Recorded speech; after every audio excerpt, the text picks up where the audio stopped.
So I remember spending day after day in a Catholic church. And I went to a Catholic school. And so every day we went to Mass. And then this thing called Easter season came along. And it was like every Friday there were the Stations of the Cross. And if you're not Catholic, what they had was they had 14 different stations, 7 on each side, and it represented the idea of an event that happened during this Easter season that involved Jesus and the Last Supper and all of that. And I remember I was an altar boy, as a good Christian boy was, and then I went into the seminary at the age of 15, and I was an altar boy in the seminary, and this was a very sacred day. And I remember going and I'm saying, why are we celebrating that? Why are we celebrating the flogging? Why are we celebrating the being nailed to the cross? Why are we celebrating these things? And I never understood it. And then the other day in the hot tub, these ideas came to me. And I said, well, let's look at this a little differently, because the Bible is written in allegories. They're written in stories to bring lessons to us. They were never meant to be literal. But we, in our humanists, have taken all of these sacred texts and we've made them very literal. So I'm going to walk you through the agape stations of the cross. But before I go, I want to talk about the idea of a cross. And we see this idea of a cross that's like this with the crossbar going up more toward the top. The cross has been around for thousands and thousands of years, and normally the cross is right in the middle. And what it represents is that point where the cross, the two, the vertical and the horizontal, come together. It represents the point of consciousness where the human mind and the divine mind have connected in oneness. That's the place we seek to find in meditation. That's the place we seek to find as we're living from a place of love. So the whole idea of the cross is our journey to find that center point. So let's talk about this idea of what happened at this time of year. So the first one is, everyone's heard about the Last Supper. And so when I think of the Last Supper, I think of getting together with friends on the earthly plane. I think about having food. I think about conversation. I think about us interacting as human beings. And the Last Supper is symbolic in that it's the last time that Jesus, in the present state of consciousness, is going to do this. That's why it's called the Last Supper. And so he's talking with the people. Remember, he talks to them and he says, Peter, you're going to deny me 3 times. Judas, you're going to betray me. He says all these things because he realizes that consciousness is going to a higher level, and he's letting them know that as a result of that, there's stuff going to happen. And so what does he do next? He goes to that place where they don't talk about this as much in the Bible, but Jesus was huge into meditation. So when he goes into the Garden of Gethsemane, he asks 2 of the disciples to come with him, to meditate with him, and they fall asleep. And he's there, and he's going into this meditation, and he's fighting his fears. He's got the fears of what is his consciousness at this point of time, and how is he dealing with it. And he's trying to say, well, it's the Father within me, and I'm trying to connect with the Father, but this humanist keeps bringing him backwards, and so fear comes moving in and out, in and out. And so he comes out of there, and he is connected. He has found his place in that connection with the oneness. So from the Garden of Gethsemane, we have the issue of the Pharisees. These were the holy people of the Jerusalem. These were the people, and they represent the ego. They represent the ego because they want to keep the system in place. They didn't want Jesus going out there and causing a rebellion, stirring up the Roman Empire, because if the Romans got an empire, they'll crush any religious belief going on. So the Pharisees' role, they want to keep the status quo in place. And they have that representation, and that's what our ego does. Our ego comes into our lives and it holds us right where we are. And we're paralyzed because we're so afraid of stepping into the unknown, because it's comfortable in the known. But that's not our natural tendency.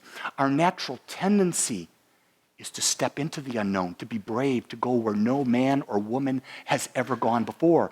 And you see, the beauty of this is you will always be going where no man or woman has ever gone because you are unique.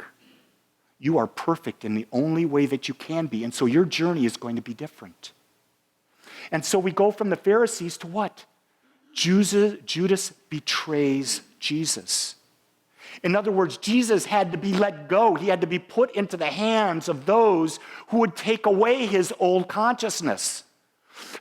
We think about betrayal. I remember that someone said something about me at a corporation, and it caused me to lose my job. Best thing that ever happened to me. Because it allowed me to go to the higher level of consciousness. It allowed me to go to ministerial school. It allowed me to get my master's degree. It allowed me to become an assistant minister. It allowed me to start Agape. It's allowed me to speak to you today. Doing my bliss, but something had to betray me. And when I say betray, I mean something had to come in and sort of knock the chair out from under you, knock the stool, one of the legs of the stool just being taken out from under you so you'll get off your caboose and move to the next level.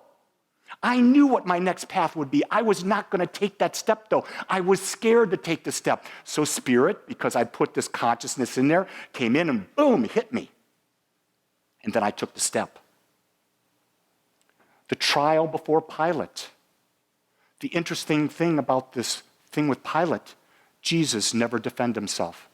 Pilate said to Jesus, defend yourself. I can help you. And Jesus said no. You see, this is probably the greatest line in the play, the album, Jesus Christ Superstar. And I listened to that when it came out in '69. I've listened to that every Easter. And the greatest line in that whole arrangement, that masterpiece, is when you strip away the myth from the man. Now think about that. When you strip away the myth of who you are to your higher self, you discover who you will be. See, but you've got to let the myth go. And Jesus wouldn't defend himself, and here's why. When you know who you are, and you know what your truth is, you will never defend yourself because there's no reason, because you know. You see, it's not about ever proving something to anyone about who you are and what your purpose is. You know it at the very core of all you are, and you just live it. You embody it with everything that you are. So Jesus didn't defend himself. He was going on this journey of raising up. And then he goes and he's carrying the cross. And what is the cross? It's our journey. And on that journey, guess what? You're going to fall down. On that journey, there are going to be people that come along, they're going to help you with the cross for a little bit, but eventually the cross is back on you. On that journey, that cross gets heavy, and you're going to sweat, and it's going to be painful, and you're not going to think you're going to make it, but it's part of the journey. And we keep forgetting, we're always thinking about the end result. I want to be at the end result. I want to be where I'm going to be. I want to be where I'm going to be. No, it's not about that. We're not here for the end result. We're here for the now, for this moment, for the journey. The birth of a child is the most incredible experience in the world. The death of a father is the most incredible experience in the world. The incredible thing about that is, are we focused on being present in the moment? Are we focused on being authentic? Are we seeing the truth about the baby? Are we seeing the truth about the parent in that moment? Are we really embodying that there's something greater than them, than this physical body?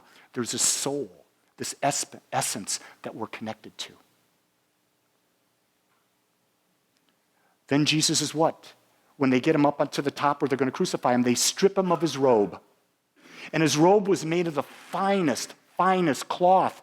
And the guards, what were they doing? They were rolling dice to see who would get it. It was worth a lot of money. You see, Jesus had a ton of women. He had a ton of women followers, and these followers supported him. You see, he had all these rich women who were supporting him. They bought in. They understood the message, and they bought him this incredible robe, and he never denied it. He accepted his good. But see, that robe, as good as it was, he had to let go of the humanness. He had to let go of attachment. And that's what that's symbolic of, because attachment, as the Buddhists would so clearly say, is the source of all pain. It's not having money. It's not having the right partner. It's not having the beautiful car. It's not having the great clothes. It's not having the great house. It's not that. That's all good. It's the attachment to it that causes us the pain. He's being put on the cross. Well, this is it. You're being put on the cross. What's he got to do? He's got to let go of all hope of anything else. He's made the choice. He's going through with this. He's letting go. The cross means I'm letting go. And once he's on the cross, first off, before this, he goes, Father, why have you forsaken me? He shows the human aspect. He shows that he's doubting. He shows he doesn't know. He shows that he feels alone. He shows that he's not connected in that moment. And then as he's on this cross, what happens next? He goes, Father, forgive them, for they do not know what they do. He wasn't talking to a God outside. He was going within to the power of the infinite right within him. And he said to himself, they don't know what they're doing. I'm not going to judge them. I forgive you. I forgive myself. I free myself from this event. And once he does that, he goes, into the higher consciousness, I commend my spirit. I surrender into the greater aspect of who I am. I no longer will play small. And then death, letting go. Death is when we finally have let go of everything. It is done. There is no possibility of turning back. We are now at a whole new level of consciousness. And then what happens? There's 3 days. Why 3 days? Because there's time that's involved to change consciousness. You see, consciousness doesn't happen overnight. It's work. This is the work we're doing. This is why every Sunday we talk about spiritual practice. It's about a daily practice of meditation. It's about doing affirmations. It's about doing gratitude. It's understanding that affirmative mind prayer is about changing the subconscious mind. And the more we can change the subconscious mind, understanding who we are, we claim the power within. We claim the Father within. We claim the power that Jesus taught. It is done unto us as we believe, because a belief is not just thoughts. It's not just words. It's thoughts, words, and actions all aligned, going toward a defined purpose that we've chosen. And when we get that, we resurrect. And what resurrection is, it's moving to the higher level of consciousness. And so we do this in our lives, and guess what happens? We go back to the Last Supper, and we start the process all over again. You see, remember, this life is not about getting to the end. This life is about a journey. And that journey will evolving, because how many states of consciousness are there? There are infinite states of consciousness. And so we have the ability to keep rising. I've been married for 43 years. And people say to me, how good's it going to get? And I keep saying, better than I thought so far. Because I understand there's more. And we're here in physical body with these 5 senses to experience life in its fullness, to really get it and be out there in the world. And so what happens is, and this is what I see so often, is I'm going to be doing a talk with a community. I'm going to do a workshop on values with a community. And I was told that the community is a bunch of retired people. Are they going to buy into the values thing because they're retired?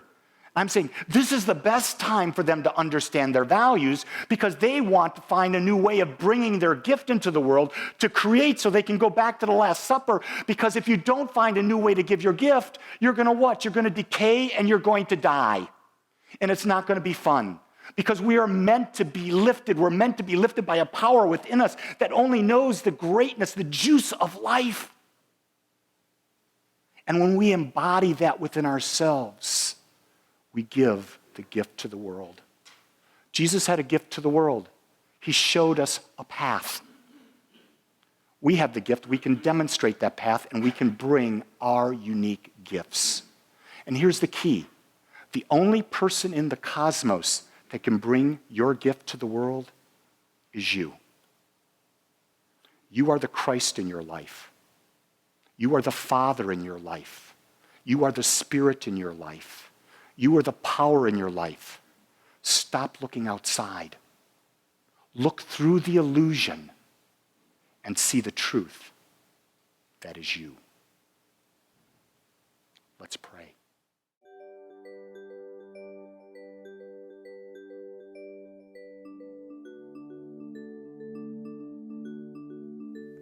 I want to thank you for joining us today.